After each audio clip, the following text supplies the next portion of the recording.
A paz de Cristo. Hoje quero falar com você sobre oração. Quero falar com você sobre a finalidade da oração do crente por outras pessoas. Quero extrair uma lição dada pelo apóstolo Paulo à igreja de Colossos. Paulo escreveu aos Colossenses, e aqui eu quero falar contigo, a partir do 9, onde Paulo diz: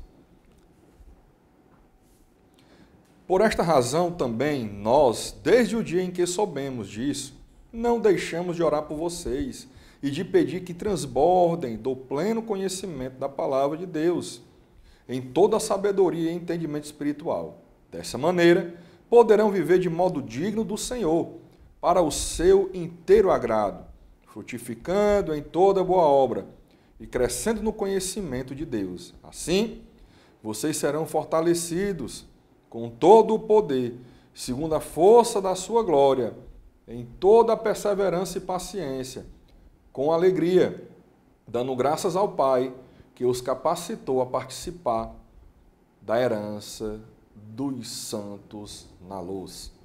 Aqui o apóstolo Paulo escreveu essa carta à igreja de Colossos, porque Epáfras, que era o pastor desta igreja e fundador, que anteriormente era discípulo de Paulo, procurou o apóstolo Paulo para falar de algumas heresias que estavam ingressando na igreja de Colossos. E Paulo, como uma maneira de ajudar Epáfras, escreveu essa carta aos Colossenses, que em verdade serve para todos nós. Ele trata das heresias, ele trata da suficiência de Cristo Jesus para todos os nossos problemas, para todo e qualquer problema que tenhamos. A solução é Jesus Cristo. Ele é suficiente para resolver tudo nas nossas vidas.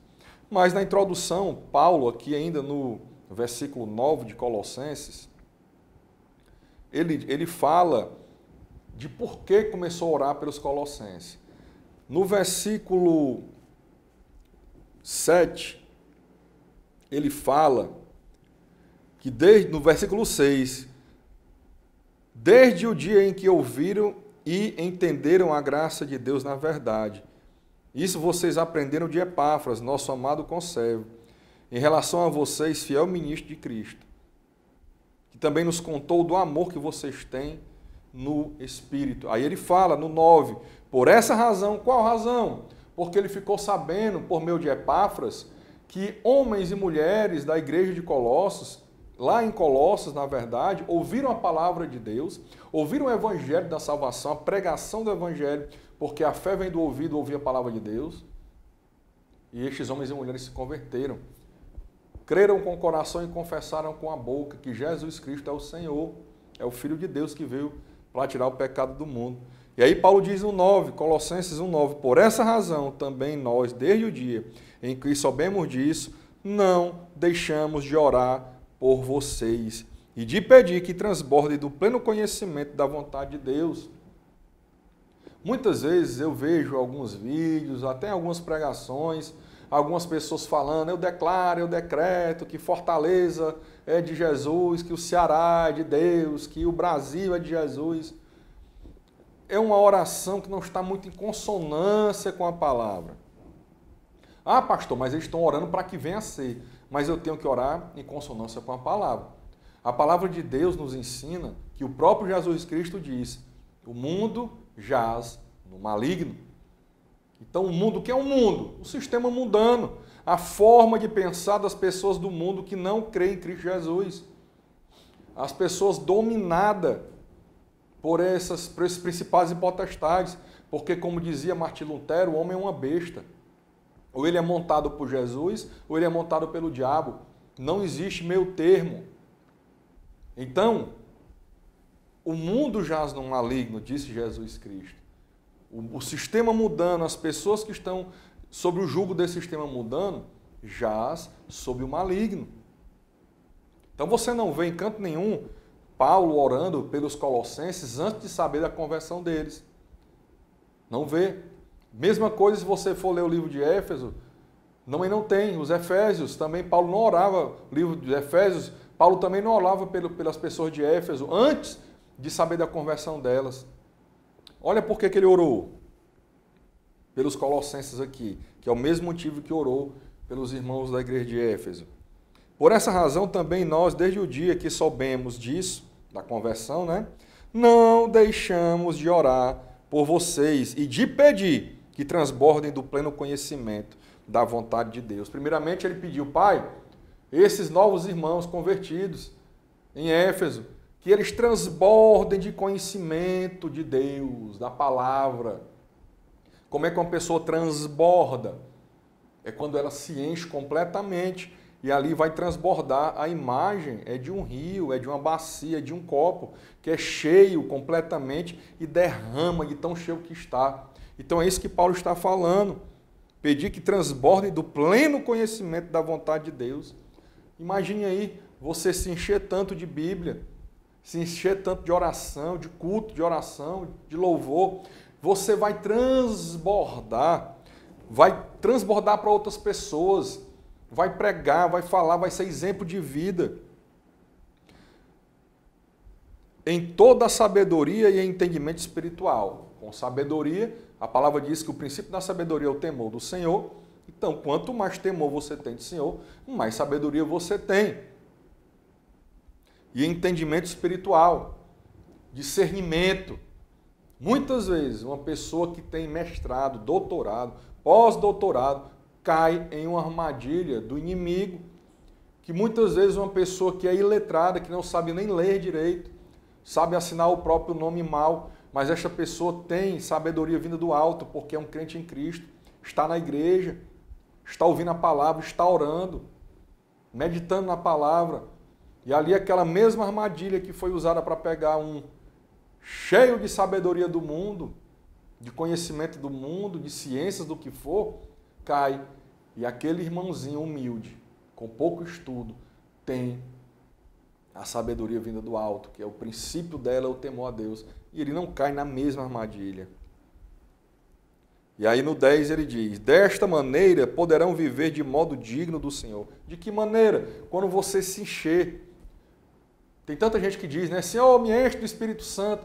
Sabe qual é a maneira mais fácil de você ser enchido com o Espírito Santo? Bíblia. Estudar a palavra, ler Bíblia diariamente. Porque vai lavar a sua mente, vai mudar a sua forma de pensar, a sua forma de agir. Você vai ficando cada dia mais parecido com Jesus Cristo. Então, ele continua dizendo, dessa maneira poderão viver de modo digno do Senhor. Viver de modo digno do Senhor é algo muito sério, né? É algo que todo crente tem que ter isso como finalidade de vida, diariamente, nas suas ações, nas suas condutas. Senhor, isso aqui que eu estou fazendo dignifica Deus, dignifica o Espírito Santo, dignifica Jesus Cristo. E, infelizmente, muitas vezes, nós cometemos atos que não dignificam a Deus, por não pararmos para refletir. Muitas vezes, lá no fundo, você sabendo que está errado, mas vai e faz. Mas você parar e dizer, isso aqui vai dignificar a Deus? A palavra diz, não entristeçais o Espírito Santo de Deus. Será que isso que eu vou fazer aqui vai entristecer o Espírito Santo? Se você parar para refletir sempre que estiver em dúvida de algo nisso, você vai pecar bem menos. Dessa maneira poderão viver de modo digno do Senhor. Ou seja, quando você se enche e transborda do Espírito Santo, da palavra, do conhecimento. Ele falou aqui, na verdade, do conhecimento da vontade de Deus. E você só tem como conhecer a vontade de Deus por meio da palavra de Deus, da Bíblia. Para o seu inteiro agrado, ou seja, nós temos que agradar inteiramente a Deus, frutificando em toda boa obra e crescendo no conhecimento de Deus. Frutificar, dar frutos. Conhece-se a árvore pelos frutos. A palavra fala muito disso. A palavra fala que uma mesma fonte não pode jorrar água doce e água salobra. A palavra fala que sempre o crente tem que frutificar. Se ele não estiver frutificando, o Pai vem e polda ele, que é para ele poder dar frutos. Não espera a polda de Deus não, meu irmão. Às vezes é muito sofrimento. Busque não sair da área de agrado de Deus, para que você possa frutificar em toda a boa obra, crescendo no conhecimento de Deus. Mais uma vez, como é que eu tenho conhecimento de Deus? Só tem um jeito, Bíblia. Igreja que prega a palavra de Deus, que prega a Bíblia. Das máximas da Reforma Protestante é só a Escritura. É só a Escritura. Não tem outra coisa. Se tem outra coisa, outra pessoa falando, outro livro, algo que diverge da Bíblia, anátema, amaldiçoado. Porque é só a Escritura, que é a palavra de Deus. No 11, assim vocês serão fortalecidos com todo o poder, segundo a força da sua glória. Assim como se enchendo de conhecimento da vontade de Deus, por meio da palavra, que é o Evangelho da Salvação, por meio da Bíblia, por meio da pregação que o teu pastor faz na igreja, por meio da oração com os irmãos, por meio de verdadeiros louvores. E assim vocês serão fortalecidos para passar as intempéries da vida, fortalecidos para, em meio à turbulência, estarem calmos e tranquilos, com todo o poder, segundo a força da sua glória, com todo o poder que vem de onde? De Deus, segundo a força de Deus, da glória de Deus, em toda a perseverança e paciência com alegria. Esse é o fruto que um verdadeiro crente dá. Perseverando em meio ao problema, à tribulação, pacientemente aguardando, esperando no Senhor, e com alegria. O maior exemplo da Bíblia é Jó. A própria esposa de Jó chegou e disse: tu não está vivo, amaldiçoa esse teu Deus e morre. E ele diz: mulher, falas como uma louca. Acaso receberemos o bem de Deus, não receberemos também o mal? E por sua perseverança, por sua paciência, passando por todas aquelas tribulações, perdeu todos os filhos, morreram todos os filhos, perdeu todos os bens, perdeu a saúde, só tinha a vida, que é o maior dom de Deus, né? Porque enquanto há vida, Deus pode fazer o milagre. E ele, com toda a perseverança e paciência, passou com alegria por esse problema, dando graças ao Pai, que os capacitou a participar da herança dos santos na luz. E aqui, para finalizar, a atitude de ação de graças, agradecimento, ter uma vida grata a Deus. Como é que é isso? Nas ações, no dia a dia, no agir. Agir com gratidão, sem murmuração, sem reclamar, sem maldizer, sem fazer o mal ao próximo, porque Jesus disse: ama o próximo como a ti mesmo. São ações, atitudes de graça ao Pai, que os capacitou a participar da herança dos santos na luz. Qual é a herança dos santos na luz? Vida eterna.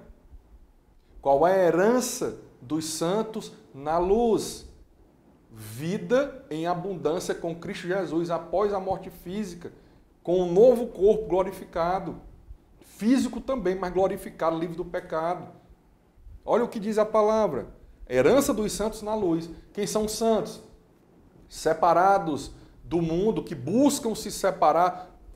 O que foi que Deus falou para o diabo? Tem visto meu servo Jó, homem justo, fiel, que busca se desviar do mal?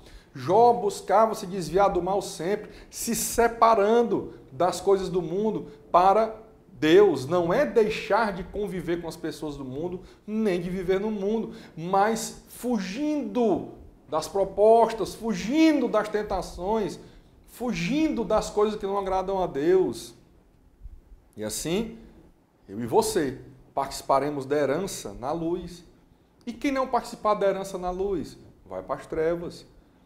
Trevas onde só haverá choro e ranger de dentes. Muita gente pensa que o inferno vai ser uma festa.